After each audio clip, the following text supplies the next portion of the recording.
of the cervical spine.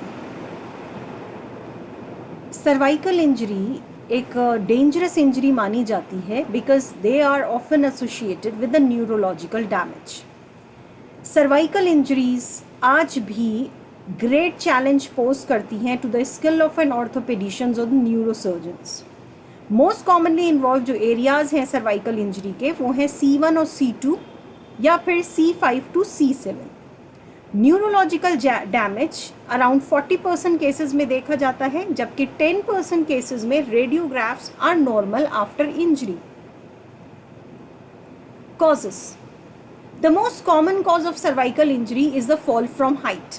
As you can see here in the image, it is a most common cause in the developing countries. ऐसी countries जो कि Asia में generally हम देखते हैं developing countries हैं, वहाँ पे फॉल फ्रॉम हाइट एक कॉमन कॉज है स्पाइनल इंजरी सस्टेन करने का, स्पेशली सर्वाइकल रीजन में. जब भी अपसाइड डाउन फॉल होगा और हेड आकर हिट करेगा ग्राउंड को, तो जनरली हम सर्वाइकल इंजरी सस्टेन करते हैं.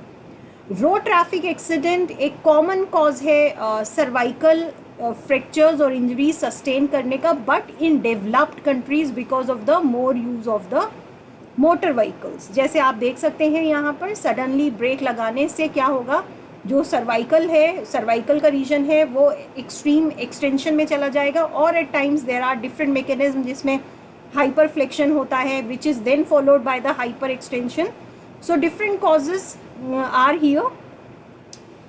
Next is a gun shot injury. Gun shot injury में जब भी कभी लोकली कोई एरिया हिट हो जाता है, जैसे स्पाइनल कॉर्ड में आके कोई गन शॉट है वो लग गया, या फिर ट्रांसफर्स प्रोसेस पर या बॉडी पर वर्टिब्रे की, सो वहाँ पर लोकली इंजरी हो जाती है. So that is one of the cause.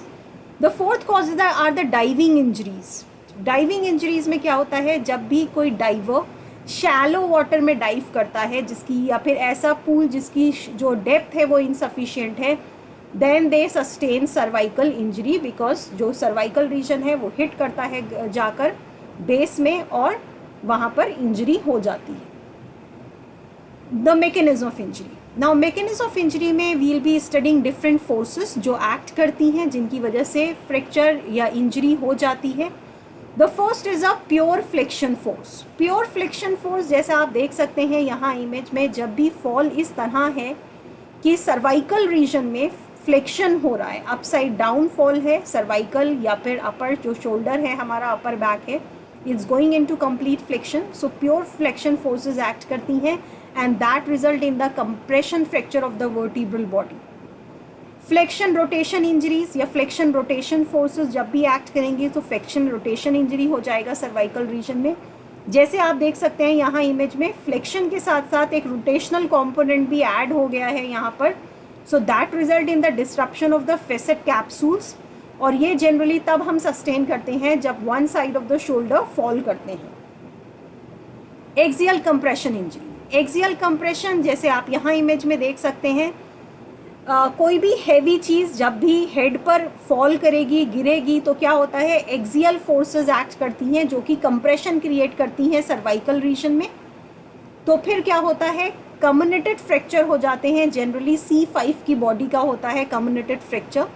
या फिर आप जैसे यहाँ इमेज में देख सकती हैं, जब भी डाइवर डाइव करते हैं और डाइव इस तरह करते हैं कि बिकॉज ऑफ सम रीज़न वो डायरेक्टली हिट करते हैं जाकर बेस पे, तो एक्सियल लोडिंग होती है, कंप्रेशन फोर्सेस एक्ट करती हैं हेड पर, and that will transmit to the cervical region and result in the comminuted fracture.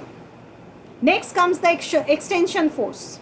Extension force generally जैसे मैंने बताया था रोड ट्रैफिक एक्सीडेंट में डेवलप्ड कंट्रीज में देखा जाता है. जैसे आप यहाँ देख सकते हैं इमेज में, जब भी हाई स्पीड में ड्राइव किया जा रहा है एंड सडनली ब्रेक अप्लाई किए जाते हैं और बेल्ट लगी हुई है, so there is a hyper flexion at the cervical spine. Head का हाइपर फ्लेक्शन होगा which is then followed by the hyper extension. So ये जो हाइपर फ्लेक्शन हाइपर एक्सटेंशन है, this is known as a whiplash injury. इसमें avulsion fracture हो जाते हैं generally vertebral body के सुपीरियर मार्जिन के. Next come the lateral flexion. Extreme lateral flexion forces जब भी एक्ट करेंगी तो that will result into pedicle fracture, fracture of the transverse processes and facet joint. Direct injuries में जैसे मैंने example दिया था गन शॉट इंजरी का, वो कहीं भी डायरेक्टली आके हिट हो सकती है. सो स्पाइनस प्रोसेस का फ्रैक्चर हो सकता है, बॉडी का हो सकता है, ट्रांसवर्स प्रोसेस का हो सकता है. Now comes the clinical features. Patient will give you a history of trauma. जो भी फॉल फ्रॉम हाइट है, रोड ट्रैफिक एक्सीडेंट है, गन शॉट इंजरी है, जो भी ट्रॉमा है उसकी पेशेंट हिस्ट्री देगा. So that history help us to diagnose clinically what the problem is. Because जब आपको वो हिस्ट्री देगा तो वो बताएगा कि फॉल था, फॉल ऑन द शोल्डर था, या फिर एक्सियल फोर्सेस एक्ट हुई थी, या लेटरल फ्लेक्शन था, किस तरीके से. So clinically that will help us to make a diagnosis. At the same time there will be pain and swelling. Patient अपनी नेक मूव नहीं कर पाएगा. समटाइम्स पेशेंट आपके पास रिपोर्ट करते हैं तो अपनी नेक को दोनों हैंड से होल्ड कर कर आते हैं because they are unable, not able to move the neck और द हेड. टेंडरनेस लोकली वहाँ प्रेजेंट होगी जब हम पालपेट करेंगे. पालपेबल गैप होता है if there are the avulsion fractures या फिर डिस्प्लेसमेंट वहाँ पर होता है. And there might be sign of the neurological involvement. Injury to the spinal cord at the cervical region can manifest in different ways. इसका one way है concussion. Concussion एक ऐसी स्टेज होती है जिसमें स्पाइनल, हमारा जो स्पाइनल कॉर्ड है वो शॉक में चला जाता है, सेंसरी लॉस हो जाता है टेम्पररी, फ्लैसिड पैरालिसिस में चला जाएगा जो हमारी बॉडी है, विसरल पैरालिसिस हो जाएगा, रिफ्लेक्सेस टेम्पररी सस्पेंड हो जाएंगे और एनल रिफ्लेक्स एब्सेंट होगा. ये जो कंकशन है इसे हम मानते हैं जिसमें स्पाइनल कॉर्ड हमारा शॉक में चला गया है, ये रिग्रेस करने लगता है, रिड्यूस होने लगता है 8 आवर्स में. And by the 8 to 10 days ये कम्प्लीटली रिकवर हो जाता है, कंप्लीट रिकवरी हो जाती है इस स्पाइनल शॉक से. But if the reflexes do not return with in 10 days then we can make the diagnosis that there is a complete cord transition. Nerve root involvement के लिए हमें तब पता चलता है when we examine the individual nerve. जो भी affected, जो इंटरवर्टिब्रल फोरामिन है हमारे, उन पर जो भी नर्व अफेक्टेड हुई हैं उन्हें हम एग्जामिन करेंगे. All the features of the peripheral nerve injuries will be seen in the case of a lesion. और ये हमारे लोअर मोटर न्यूरॉन टाइप के फीचर्स होते हैं. ऐसे केसेस में myotomes and dermatomes should be properly examined and assessed to know the root level. Cord involvement 2 type से हो सकता है, या तो कंप्लीट कॉर्ड इन्वॉल्वमेंट होगा या इनकम्प्लीट होगा. अगर स्पाइनल कॉर्ड का कंप्लीट इन्वॉल्वमेंट है so there might be paraplegia or paraparesis. Incomplete है so there might be central, lateral, anterior और posterior cord involvement. The lowest most functioning muscle should be always documented, और जो भी functional level है उसे हमें establish करना चाहिए.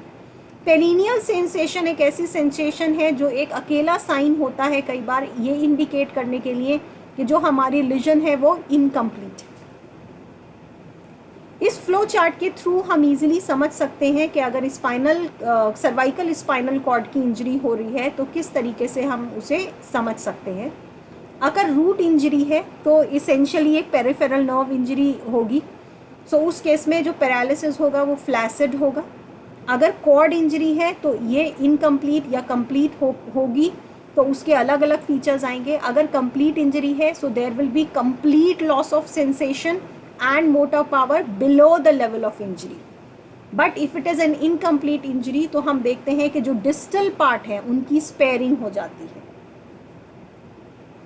Investigations हम क्या कराएंगे? Radiograph is of utmost importance. Lateral view हम हमेशा कराते हैं, बट अगर लेटरल व्यू में आपको कोई क्लू नहीं मिल रहा है, लेटरल व्यू कुछ रिवील नहीं कर रहे हैं, then go for the AP view, open mouth view and oblique view.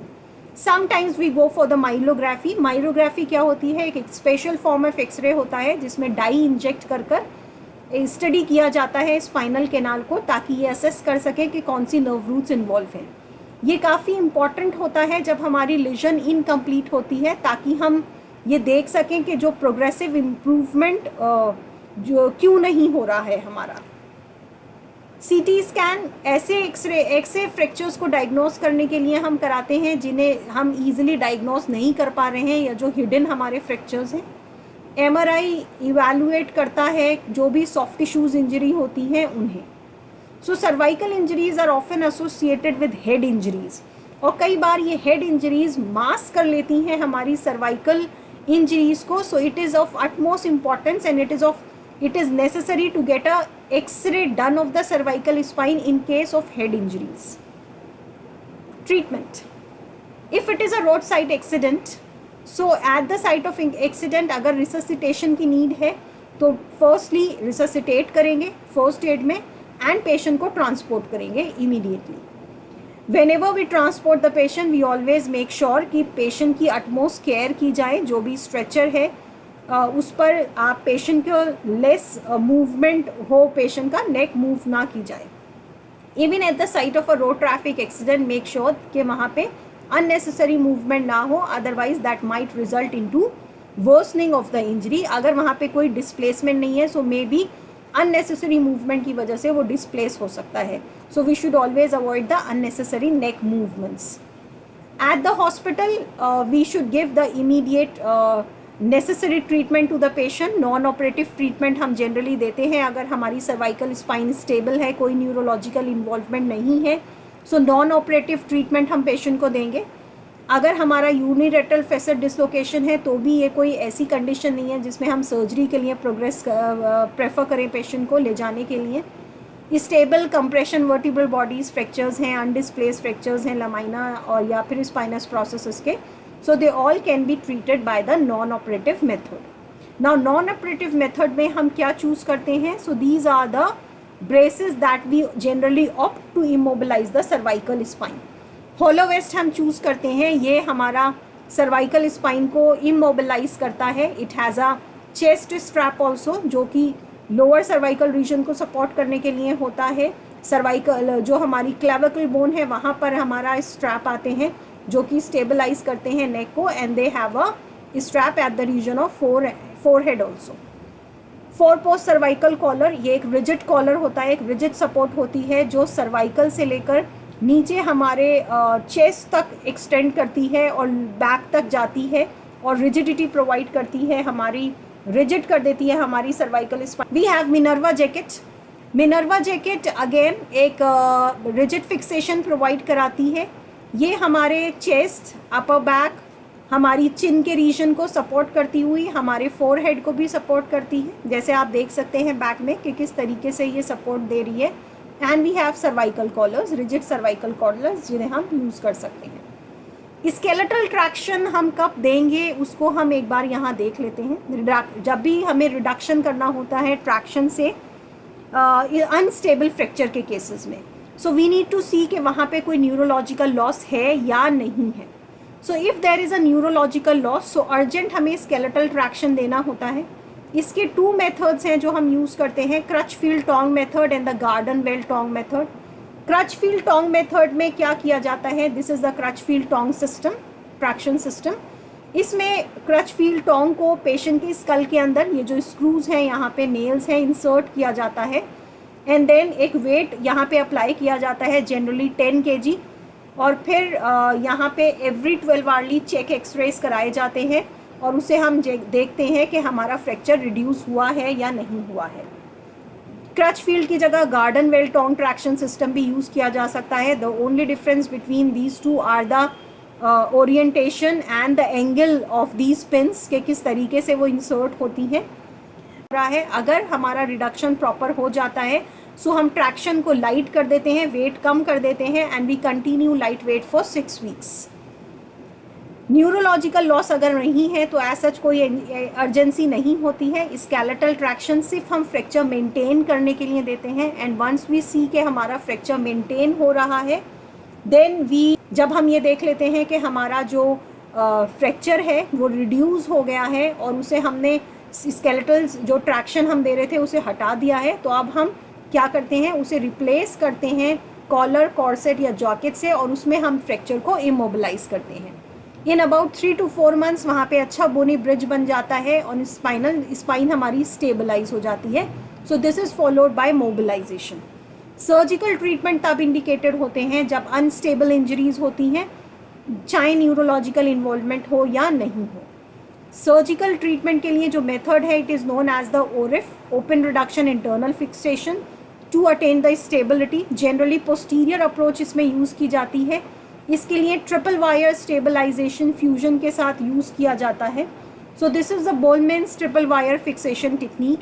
इसमें 2 बोन्स को आपस में फिक्स किया जाता है सो दैट स्पाइन की स्टेबिलिटी मेंटेन रहे। यहाँ पर एक ईलियक बोन का ग्राफ्ट प्लेस किया गया है जिसके थ्रू दोनों बोन्स को फ्यूज किया जाता है एंड ट्रिपल वायर बाइंडिंग के थ्रू इन्हें फिक्स कर दिया जाता है। This allow the rapid mobilization of a patient in a cervical orthosis and once this is done, इसके बाद हम cervical orthosis में patient को जल्दी mobilize करा सकते हैं। The next approach is the posterior approach. As you can see here, यहाँ पे जैसे आप देख सकते हैं posterior approach generally तब prefer की जाती है जब instability ligamentous injury की वजह से होती है। Anterior decompression can be done. Interior decompression तब करते हैं जब वहाँ पर हमें डिस्क को रिमूव करना होता है, डिस्क हमारी प्रोलैप्स हो जाती है, डैमेज हो जाती है, डीजनरेट हो जाती है and that is followed by the fusion procedure. So this is anterior decompression.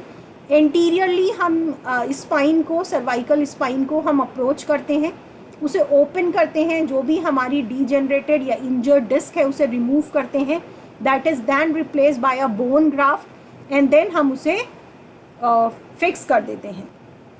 Anterior approach and कॉर्पेक्टमी।